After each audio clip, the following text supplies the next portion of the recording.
Yo, yo, Tony D here. The DC pile got pretty big.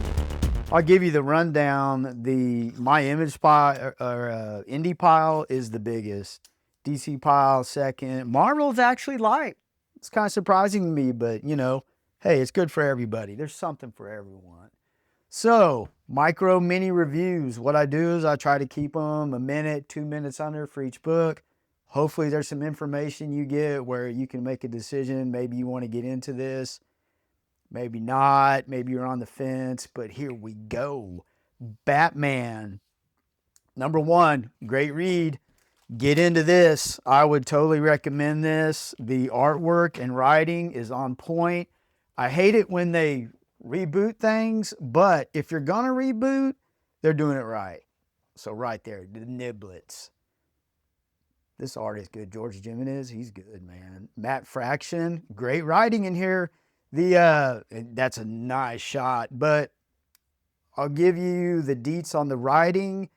It's very intelligent as far as his gadgets. I'll give you that. The story, it's pretty good self-contained story. He has to hunt down Clayface, who has escaped. And there's some deep stuff there. There's some stuff about humanity. Can people change? So Fraction gets deep on us. That's okay. But it is a good self-contained issue. Bam, got 2 covers. Boom, boom, boom. Totally into that. So it ends where I'll give you some more background. Vandal Savage is the police commissioner. And if you're in the know, he's pretty much a villain. He does not like Batman. He is making life hard on our guy, which ain't cool. So the police are after Batman. There is a metahuman squad that Vandal Savage has developed, and the regular police are under orders if there's any metahuman activity or vigilantism to call those dudes. They end, spoilers, they end this issue where Robin is calling, I believe it's Tim Drake. He calls Batman. He's like, hey, do we have any friends on the police force? Because they have him, guns drawn to the back. I do believe that's Tim Drake. I like Tim Drake as Robin. I'll have to admit, they have cool Robins.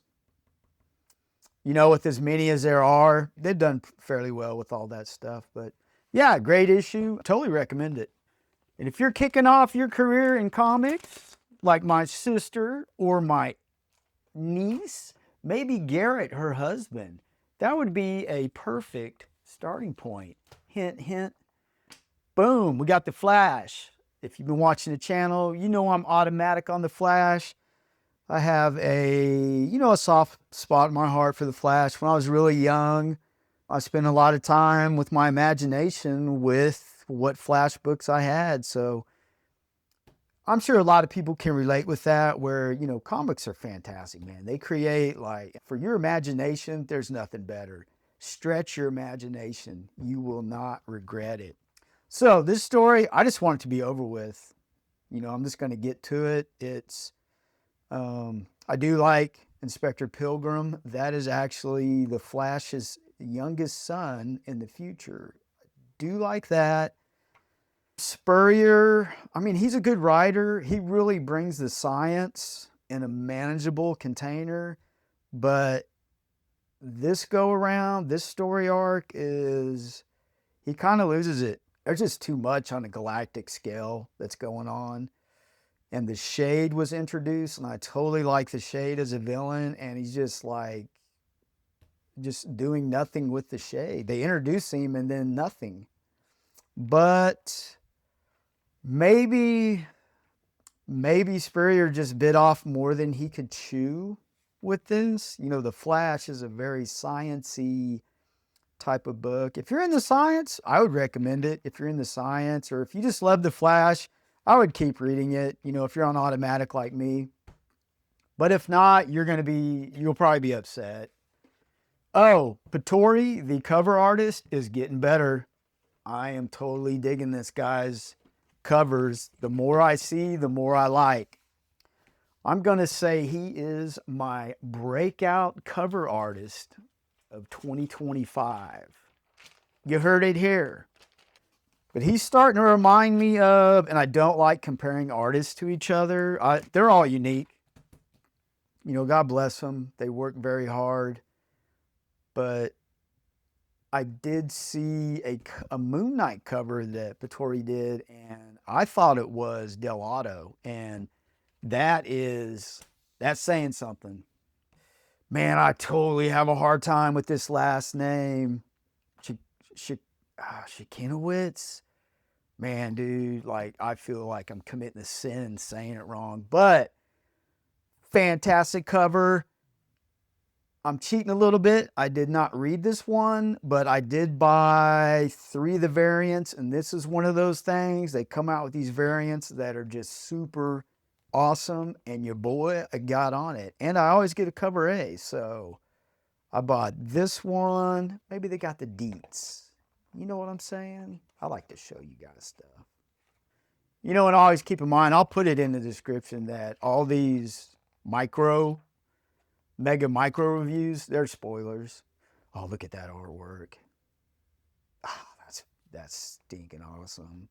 That's really good. I wonder who did this story. Yeah.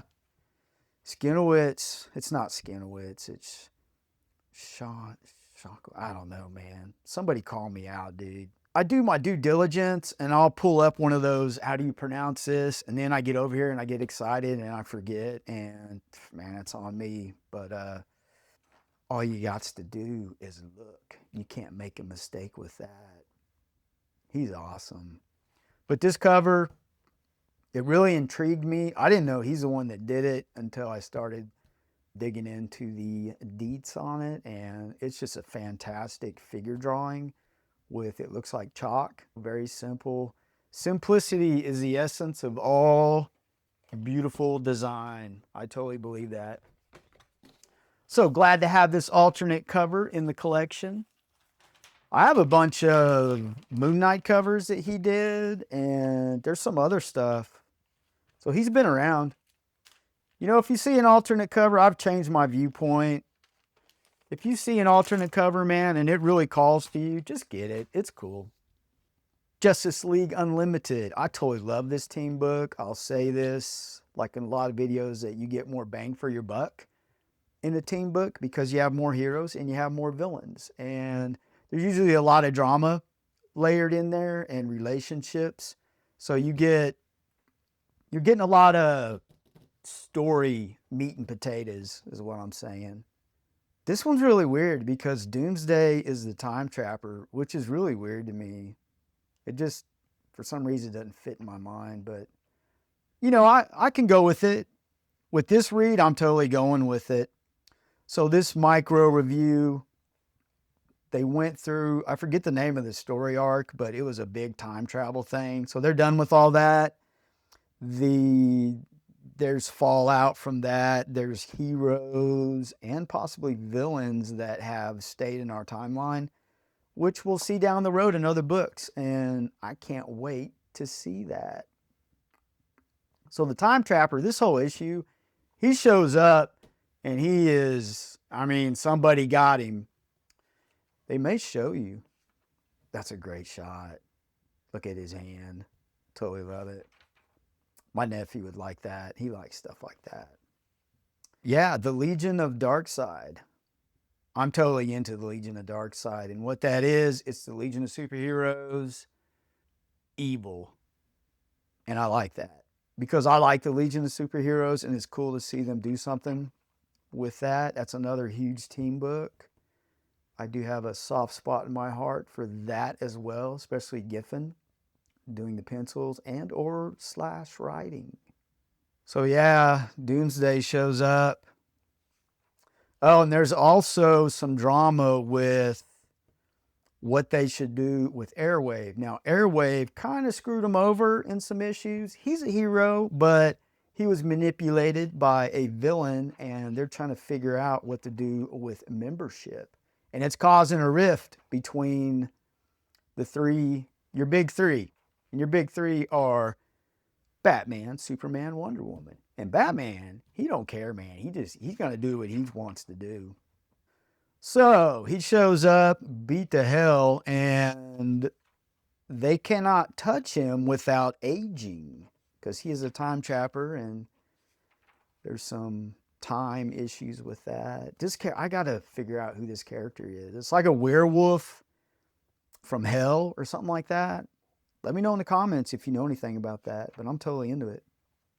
He is a good guy. So you have some of those side stories going on. They get metamorpho. If you watch the movie, you're seeing people you saw in the movie, like Metamorpho, Mr. Terrific. So if you're a moviegoer, there you go.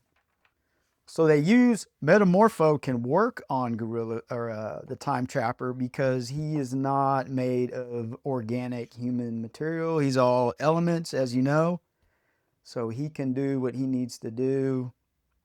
And oh yeah, there's also, they have a parademon, which is Darkseid's little army guys, in a cell, and turns out there's some horror stuff in here too.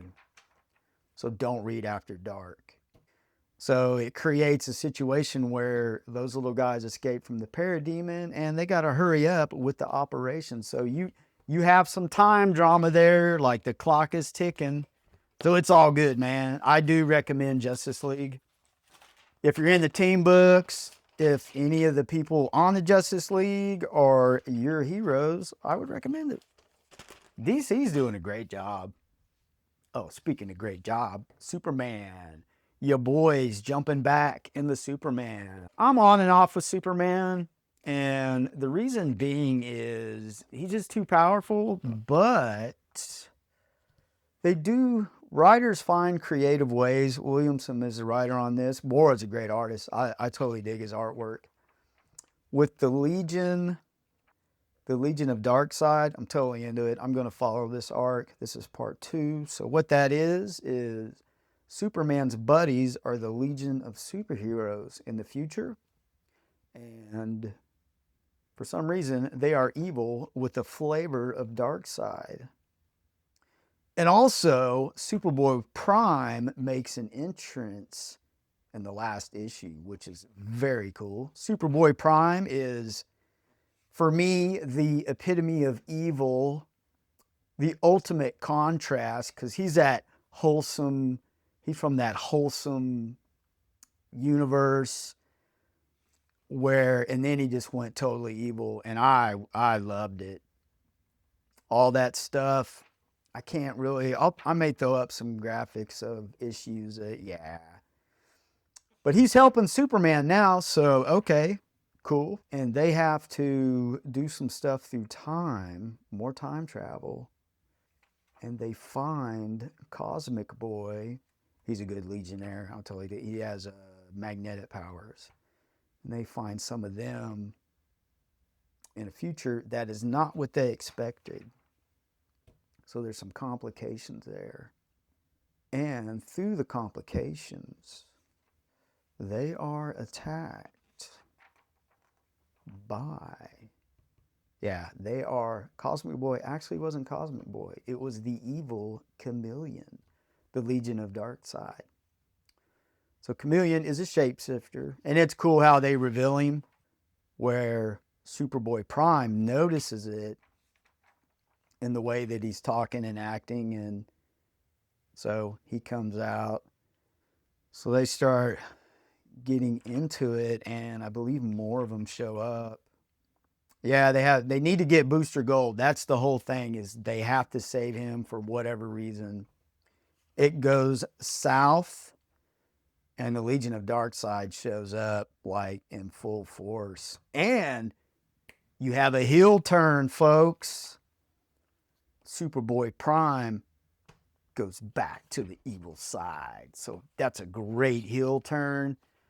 And for me, Superboy Prime has to be evil.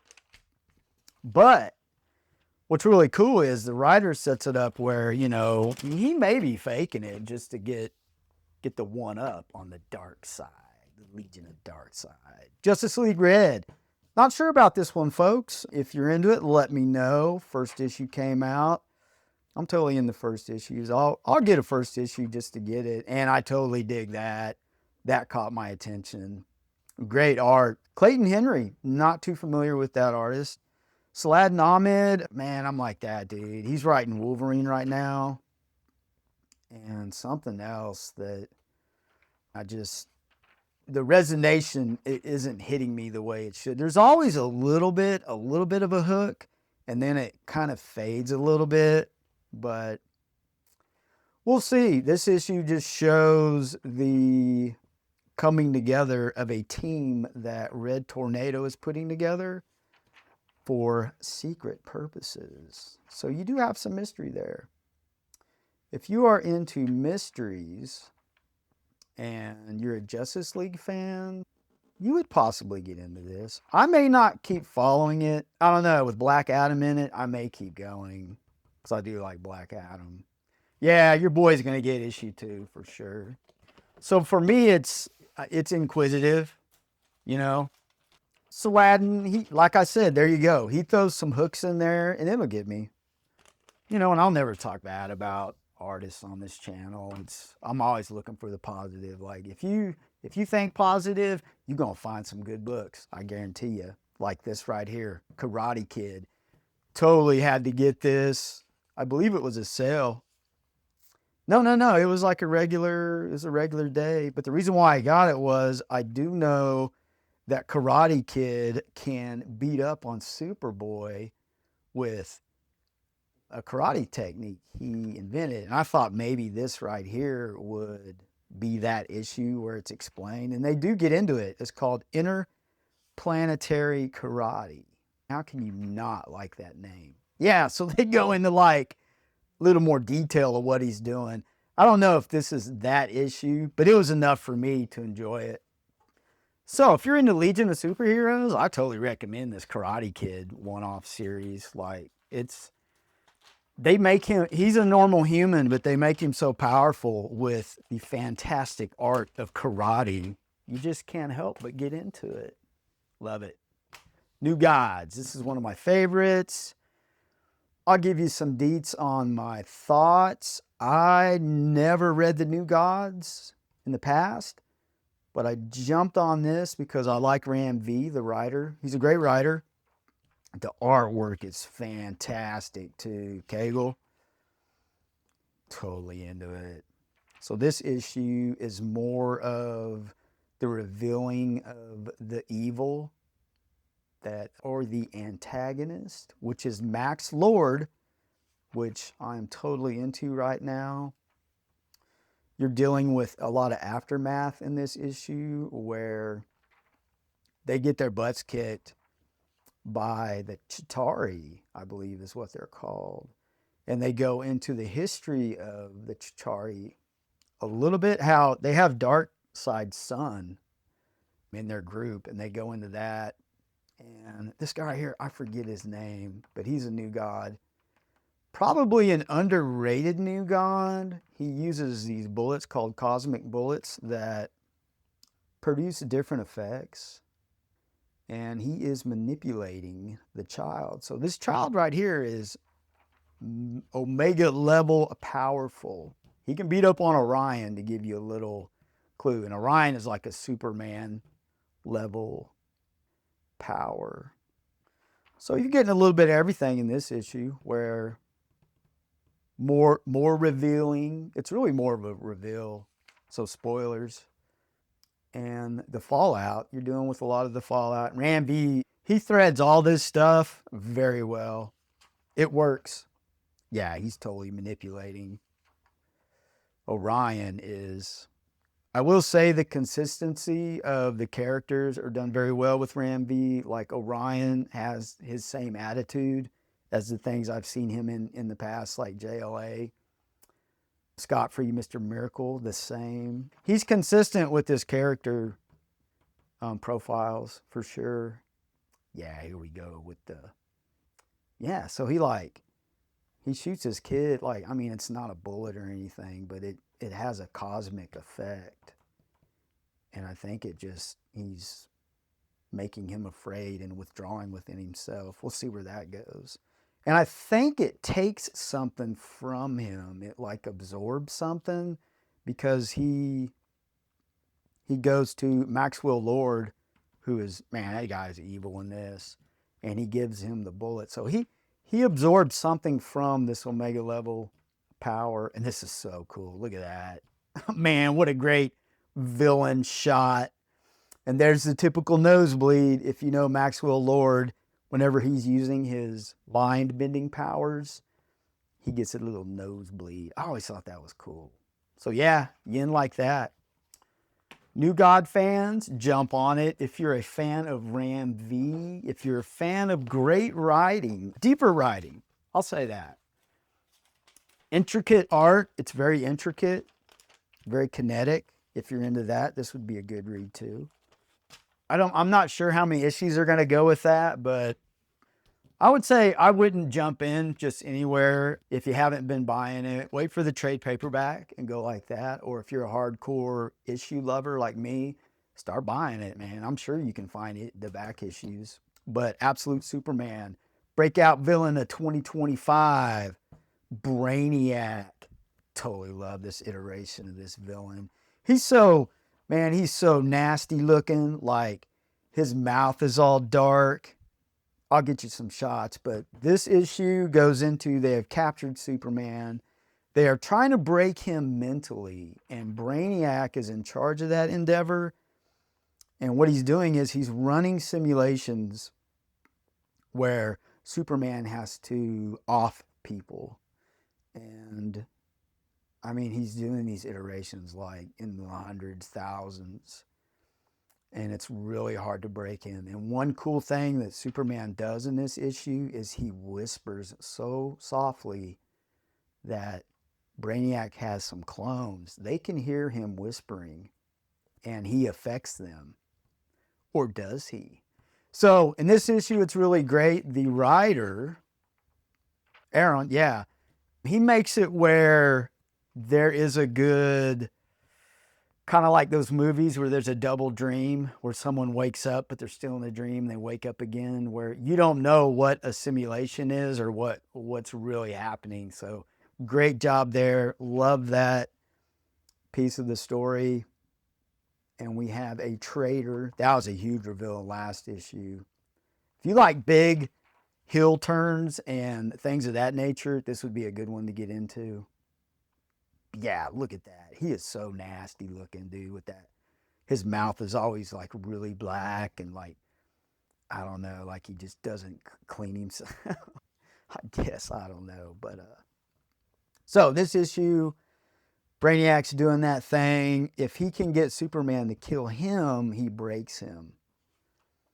And he's trying really hard. And Lois Lane's father comes to, yeah, it's totally like, check it out. Oh. So his clones start getting mouthy back to him. Like they start turning on him. And he like gives them a demerit, he calls it, like cut your tongue out or, cut your eye out. It's really gruesome. That's why he's a breakout villain. So Lois Lane's father comes to, yeah, it gets dark. Comes to save her and Jimmy Olsen. And it is a shocking death, like right here. I mean, it's shocking. He's like, I can't feel my legs. And he's like, I mean, totally check it out. And that's your heel turn. That's Ra's al Ghul's daughter, by the way. So you have that. Surprises galore. Now it's his suit, Saul. He gets the clones to release the suit because they want to be independent now because, I mean, Brainiac's a jerk to them. Or is this a simulation? I don't know. So Superman is free and you are left where you don't know if it's a simulation or not, what's going on. So if you're into the Absolute Universe, this is a must-have. You can jump on anywhere with this issue. It doesn't matter. Just get in there. This version of Superman is fantastic. The storytelling is cool. I like how Ra's al Ghul, a typical Batman villain, is the villain in Superman. So they incorporate everything from the main universe into this absolute universe, but they do it so differently. It's cool. And this is a self-contained universe. There are plans for this to bleed into the regular universe. So I'm totally into it. It's going to be called Absolute Evil. And I had that on pre-order. So your boy will be reviewing that. Immortal Legend Batman. I believe I bought 2 copies of that. But it's a first issue. I just had a feeling about it. After reading it, I'm still not sure. I'll get issue 2. But what this is, it's an Elseworld. And what that is, it's, a place where DC, it's kind of like DC's What If universe from Marvel. So it's in the future. And it really has a Japanese manga flavor to it, which is cool. And it's your usual stuff. They introduce you to the antagonists, which are like shadow demons. They're called shadows. But it has that Batman, your typical Batman vengeance flavor. There is a Nightwing and a Robin as well, which they call them Immortal Legends. I don't want to get too much into it because it's really, it's a good setup issue for issue 1. But with it was highly touted. So your boy jumped all over it. So we'll see what happens. We'll keep going with it. Green Lantern. I totally love where Green Lantern's going. It is, and Starbreaker, what a cool name. Supremacy. So in this issue, you're getting more taste of the different colors of the spectrum and the Starbreaker. So they run into these entities which represent each color of the spectrum in the Green Lantern world. So you really, I would say you have to know a little bit about Green Lantern to jump in here. Because if you jump in blind without knowing anything, you'll be a little lost. With that being said, though, you could jump in any issue with Green Lantern and be good. It just may take you a few issues to get primed up. 1 or 2. In the old days, I say the old days, like, I don't know, like the 70s, the 80s, early 90s, they always did a fantastic job with catching you up with 1 issue. But in this issue, you get Kyle Rayner back to the White Lantern. If you're into the Green Lantern world, you know what I'm talking about. But, they get the better of the Starbreaker corpse. That's what I like. It's a new corpse that's been built. And they let them have it. Sinestro gets in on it too. So it's a decent issue. I'll keep going. I've been steady with the whole run. It's been decent, man. I'm totally cool with it. I wouldn't say it's groundbreaking though, but it's a fun read. Absolute Wonder Woman is absolutely fantastic. I'm calling it. It's a key issue. Issue 10 is a key as well. The reason why I say that, you were introduced to this character at the end of issue 10, which would make that, just a cameo. And this is the full first appearance of this character, which is an Amazon. And they do good with the flashbacks to when Wonder Woman is a child. You can jump in anywhere with this book, I would recommend. She is raised in hell, which is odd, but here's a new Amazon. Totally into it. Her name is I.O. And she has the maze tattooed on her. They're trying to get out of this maze. And she has made the sacrifice of tattooing the maze on her. And she is a hero at heart. She's trying to help the other people that are trapped in the maze. She will not leave them. Now, could this turn into a heel turn as well? Can she turn on Wonder Woman? I could see that happening.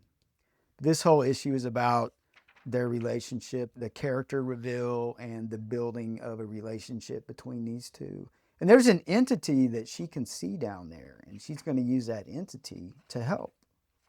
And there's another appearance of this entity, and I think it was revealed in the last issue as well. So if you're a key collector, Oh, totally recommend 10 and 11 for sure if you're in the key collecting. And what that is, if you don't know, it's something, you know, important has happened or a new character's introduced, things of that nature. So they have one of her sirens. I forget her name, but there's also a first appearance of her in an earlier issue. But Wonder Woman, good at heart, she helps out and creates. This could be another key thing too. So, you know, it's a good issue, man. Absolute Wonder Woman, I would recommend it. If you're into strong women characters, this is a must. It is written by Thompson Waters, and the illustrator, Sherman Williams. He's doing a fantastic job. Boom, Flash number 6. Totally love my Flash. Absolute Flash is a mystery right now, but I'm going to keep reading it because I love the rogues. Anything with the rogues in it is on my radar. We're getting more, and this is a key issue as well, and I'll show you why. And to give you the review of this issue, it's really the Wally West's father, his past. It's giving you how the rogues came to be. So it's a good issue to define all that. This would be a good jumping on point for someone. And the rogues really aren't that bad. But they give a good one contained issue of how the rogues came to be. Now, the key part, I could be wrong about this, is there is a scene where we see Jay Garrett right there.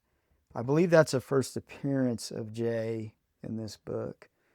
I may have to go back and check out the first or second issue, but this, I believe that's the first seeing him. So they get into that. There's a lot of mystery here, so it's cool. And it gets into the relationship with Wally and his father, which is cool as well. They're just Lemire, he's a great writer, man. They're really like, DC is killing it with the absolute universe. I mean, these are winners, folks. Some may disagree, man, and that's cool. I get it. Not everything is for everyone, and that's part of the beauty of comics, man. There's something for everyone. There are some people that aren't into it, but how could you not be into it with this fantastic piece? Absolute Batman 11, The Origin of Bane. Another key. Man, the key, like, these little keys coming out, fantastic. I actually got 2 copies of this, not just because of the key aspects of it, but this Origin of Bane is really cool. You know, there's flavors of it from the regular universe, but they even give you shots of Batman. Oh, the origin of like his imprisonment, it is brutal, man. They had to like keep their heads above water, like by holding on to a grate, and just the willpower and strength to live. It's really defined well. And you also see more of the Joker. So there's more Joker appearance in here and interaction with Bane. And what's cool is they talk, but you don't know what they're talking about. And Bane totally turns on the people that he's with. I believe it's his father. Yeah, it's his father. Crack. So what did the Joker say to him? We don't know. So I love that. There is also, like right here, I don't know. If you know the answer to this, man, comment. Like, so hello again. So he's fighting Batman again. He's beat him once. Maybe, I think they're still in the facility and Bane still has to keep fighting him. But what you're getting, folks, is a venom injected Batman. Batman is going to be on the venom. I'm pretty sure with the research and like what's going on, we're going to get that type of Batman, and that's going to be very interesting. Like, is venom addictive? What's it going to do to him? And like, he even like cuts his arm off. That's why I'm wondering, I guess they're still in the facility and Bane takes his axe and like, what, they sew it back on, or is he getting cybernetics? I mean, this whole thing is getting great. Look at that shot. Whoa. So this issue, you're left with more mystery. You get more reveal and more mystery. I totally love it. And look at that. I mean, yeah, that's your venom infused Batman. Maybe some more cybernetics. Like, it's just getting better and better. You got to get on Absolute Batman. Jump in anywhere. Don't wait for a trade. Get it as quick as you can. So that's a little long mega micro review, but get that.